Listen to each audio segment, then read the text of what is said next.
Episode 3 of The Fall of the House of Usher continues to see the Usher family plagued with death. This episode, entitled Murder in the Rue Morgue, takes its name from the short story by Edgar Allan Poe of the same name. In this story, a woman named Madame L'Espagne and her daughter Camille are found murdered inside of their apartment dwelling. The door is locked, however, and it's up to the Detective Dupin, to find the murderer. This bears a lot of resemblance to how Mike Flannagan adapted this story into Fall of the House of Usher. At the very beginning of the episode, there's a lot of amazing foreshadowing that takes place that I really appreciate. You can hear the sounds of chimps in the background grunting, and then it transitions and morphs into sirens. The sirens take us back to the factory where we just saw Prospero Usher, aka Perry, lose his life due to the acidic rain that fell on him and his party guests. Pym, or the Pym Reaper, arrives and finds Perry's body in that mask that was placed on him by the Mask of Red Death. And he also finds that Morel is still alive. Yes, Frederick's wife, who also attended the soiree, did not leave, as Verna told her to do, but was still inside when the sprinkler system went off. However, she is still alive, however, terribly, terribly deformed and burned up. We transition then back to Roderick talking to August and basically taking the blame in the fallout for Perry's death, explaining how it all happened with the water or the fluid from the tanks not actually being water, but biomatter and acidic waste from the experimentations that they've been doing illegally and that they should have ethically disposed of long before now. And so he's blaming himself. However, there's one problem that Dupin points to, and it's the wait staff. We, of course, saw in the last episode that the Red Mask, or Verna, warned them and got them to leave. She also left a warning for Morel, but Morel did not listen to that. And of course, in the current day events, Roderick, Madeline, and Pym don't know who Verna is or have not made the connection between her and what's happened. And so they don't know, but they definitely think that there's been some sort of setup attached to this travesty. I was really saddened by Perry's death. I thought that he did have a lot of potential, but I also could see that Verna felt the same way. She gave him the opportunity to stop his actions because he was young and just foolish and did not realize the fullness of what he was doing, I don't think. However, we definitely can see that once he begins to plan for blackmailing the guest of the party, yeah, he has definitely been sipping the Usher Kool-Aid.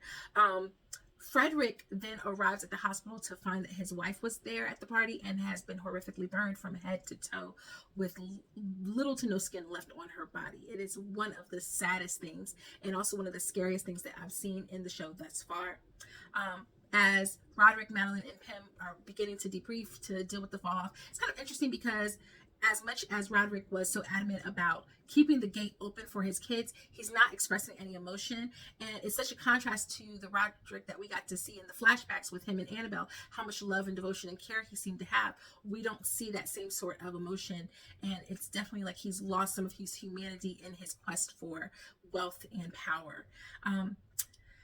Then we transition to Camille, who is basically the focal point of this episode. Her name being Camille L'Espagne, which gets its name from the two individuals who died in Murder in the Rue Morgue. This seems like this is going to be her episode. And we find out that she's kind of a baby Olivia Pope. She is a PR expert. She's a spin artist. And she definitely wants to use Perry's death to the Usher family's advantage. She does such a good job impressing Madeline with how she would plan to capitalize off of his death, that she's like, oh yeah, sure, we'll give it to you. You handle things. You go ahead and see how much spin you can put on this. It's kind of impressive seeing her go into a plan so quickly, but we definitely can see that there's a lack of emotion from her in her brother's death. It's important to note, or at least I noted, that the two individuals that we see that seem really shaken by their brother's death are Vicaria. That's a whole different movie, isn't it? Victorine and Leo. Then we see Victorine go to the Rue Morgue, RUE. I don't know if we find out what that stands for, to see Alessandra, or Al, her fiance. And that's where she meets a woman by the name of Pam, who seems to have a heart condition. Yes, Pam is none other than Verna, who is taken another form. So it definitely appears as though she has some kind of shape-shifting abilities. She's able to disguise herself. And Victorine seems to take a interest in her, and seems to be leaning ever steady closer to human trials of her heart mesh. But it's clear that this is not only unethical, but it's nowhere near finished and safe to be tested on humans. And she's now sipping the Kool-Aid herself. This is her red pill, blue pill moment, and she's definitely about to make the wrong decision. Camille then goes to see Leo, which was interesting because when they kept saying his name, I thought they were saying Neo, and his name is Napoleon. So I guess he could kind of go either way. And he seems to be very deeply depressed about Perry. They talk a little bit about Perry and how hard it must have been for him to be so young, and the ages that they were when they found out that they were Usher children, and how that impacted them.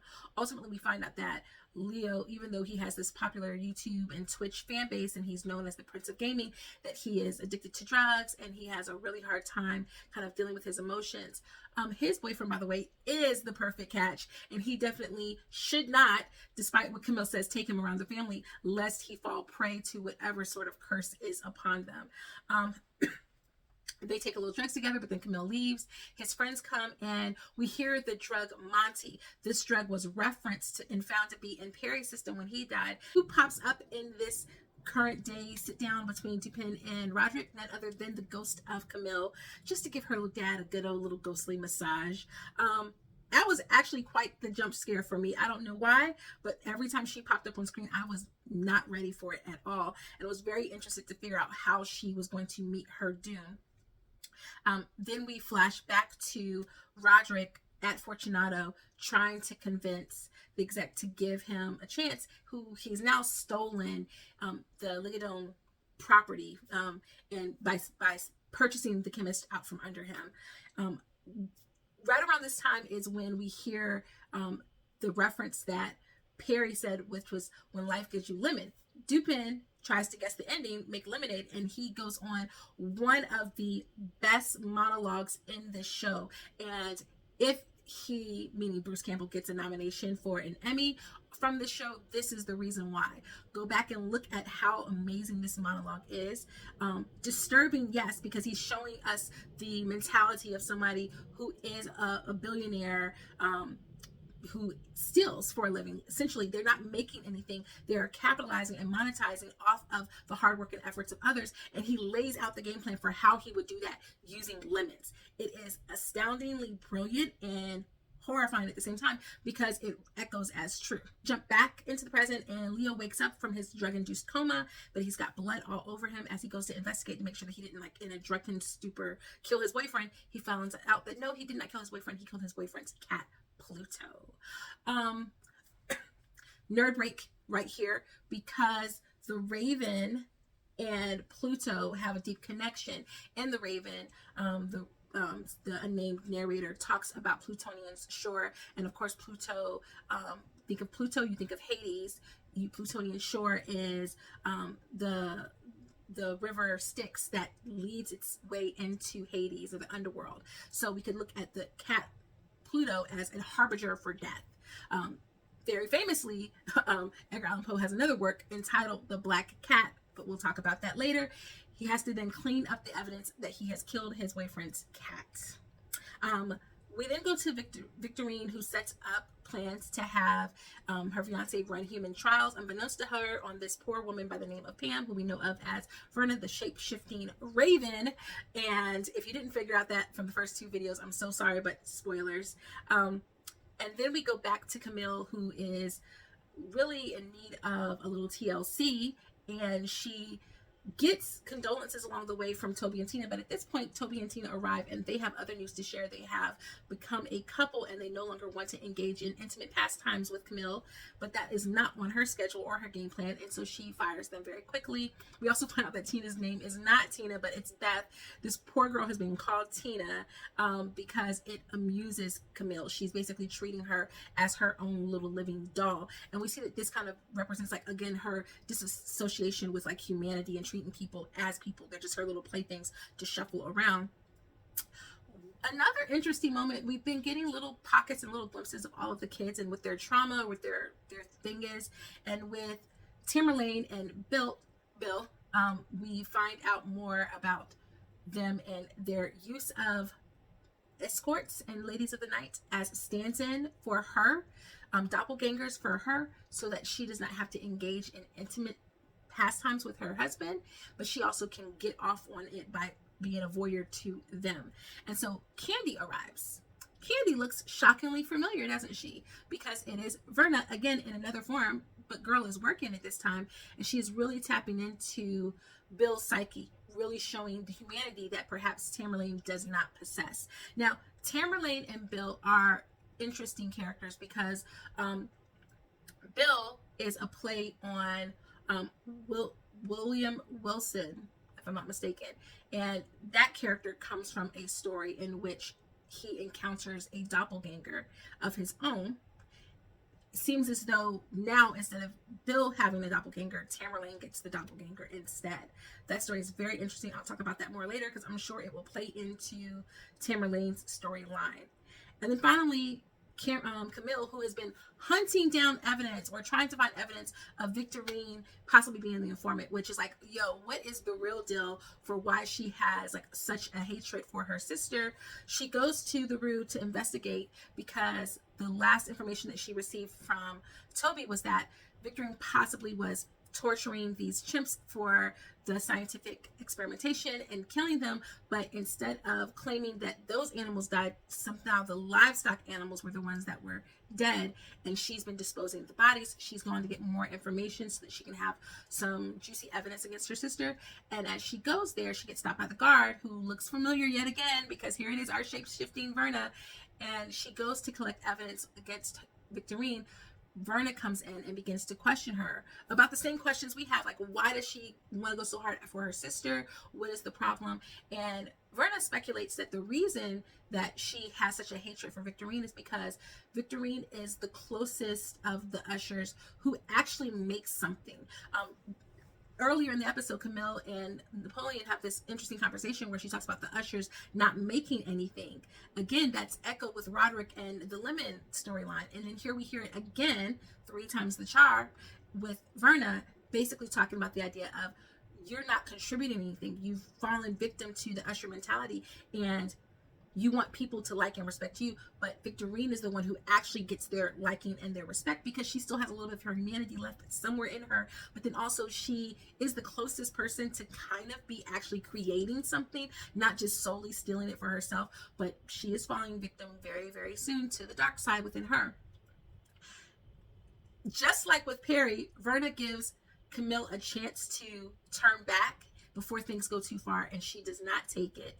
And as she goes to snap that picture of Verna to get evidence and to scare her off, we see that it is not Verna in the camera, in the iPhone picture screen. It is a chimp. And then we see her get attacked. The next day, when 2 of the doctors or scientists arrive, there's blood all over the lab, and there is Camille's dead body. And they go to get help. As the episode closes out, and we see the chimp there that has killed Camille, we hear the sounds of the chimps echoing in the background, and the episode ends. To me, thematically, this episode really just speaks to the idea that oftentimes people who are at the top are not the ones who are doing the labor. They're not the ones sharing in the work. They're not the ones who really are creating something. And because they're not creating anything, all they can do is steal. And when you continue to steal and take, you lose sight of humanity, your own and other people's. You have to step on people in order to take from them. You can't see them as human. And that is what is beginning to happen to all of the ushers. They see those around them as less important and less human. Everything else is in service to their own selfish needs and desires, and that's what's driving them. And that's what we see within this episode. At every turn, when they have an opportunity to do the right thing, they don't, because ultimately what's most important is their own achievements, their name, their legacy continuing at the cost of everything else, at the cost of genuinely mourning their brother, at the cost of being truthful with his boyfriend in the case of Napoleon, in the case of listening to her fiance when she says, hey, we're really not ready for these human trials. And in the case of Camille, caring about her siblings more than she cares about herself. And so we see that this is one of the things that's leading to the demise of the Usher family. Those were just some of the Easter eggs, the tie-ins that I saw in the episode. I hope you enjoyed this recap. You know, my energy is a little bit down right now because I'm so exhausted, but don't worry, I'll have it up for the next episode. Let me know if there were any Easter eggs that I did not address from this episode. Some of them I wanted to wait because we are going to find out more of the connections in later episodes. But let me know in the comments if there were Easter eggs that I missed or things that you did not know. And I will see you guys in the next video. Toodles!